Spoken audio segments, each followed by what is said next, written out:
Ayan po yung ating basketball court. Napakalawak at napakaganda. So katatapos lang gawin yan, wala pa pong gumagamit niyan. So nakikita nyo may harang pa. Kasi balak dyan kayo magsusumba, pero as of now, hindi pa po pwedeng gamitin. So wala pa talagang pumapasok dyan sa area na yan. Hello everyone, this is Mami Mills. Now for today's vlog, samahan nyo akong libutin natin ang Pagsinag Place Northeast Duplex. So andito na tayo sa gawing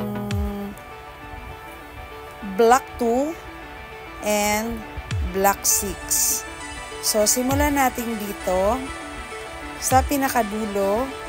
Ayan, matatanaw na natin ang ating bagong chapel.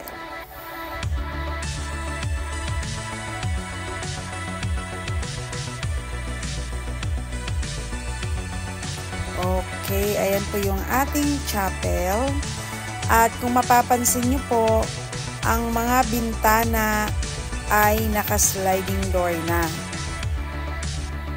Ayan yung ating chapel. As of now, parang di pa siya ginagamit kasi katatapos lang gawin.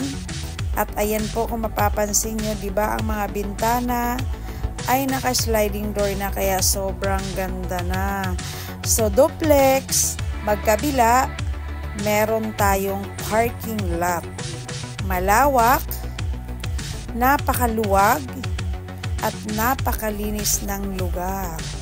So, makikita nyo, iba't ibang kulay ang mga bahay, pero iba-iba lang po ang kulay, pat magkakapareho lang ng sukat. So, dito naman tayo bandang clubhouse. Ayan yung ating clubhouse kung saan dyan ginaganap yung mga meeting. Ayan. So, meron ng mga nakaparking na motor, may mga nakapark na kotse, dahil meron na pong mangilan-ngilan na nakatira dito. So, ang alam ko, lahat dito ay puno na. So, meron na lahat may-ari niyan. Karamihan ang may mga may-ari niyan ay mga OFW. So sana sa vlog na ito, makikita nyo ang inyong mga unit dahil iikutin natin to lahat ng duplex.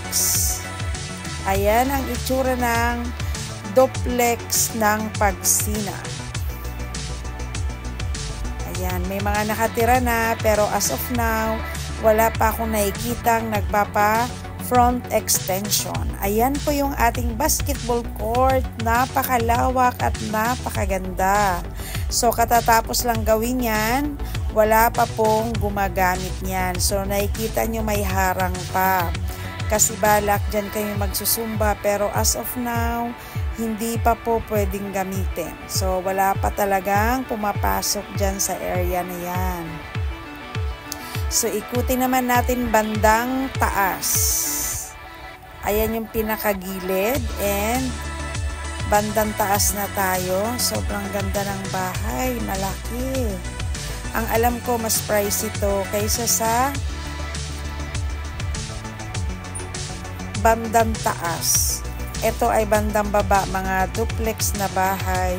Ang maganda dito, meron na siyang parking lot, kaya sobrang nice talaga. Ayan. So, ang bintana, napakaganda. Napakaswerte nyo dahil naka-sliding window na siya. Hindi nyo na kailang palitan. So, grills na lang ang katapat niyan. Sobrang linis. Napaka-nice.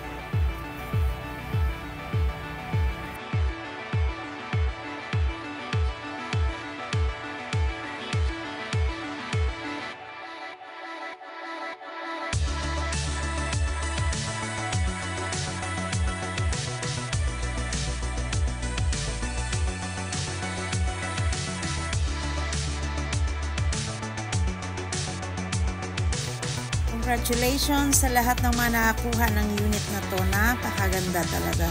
Wala akong masabi.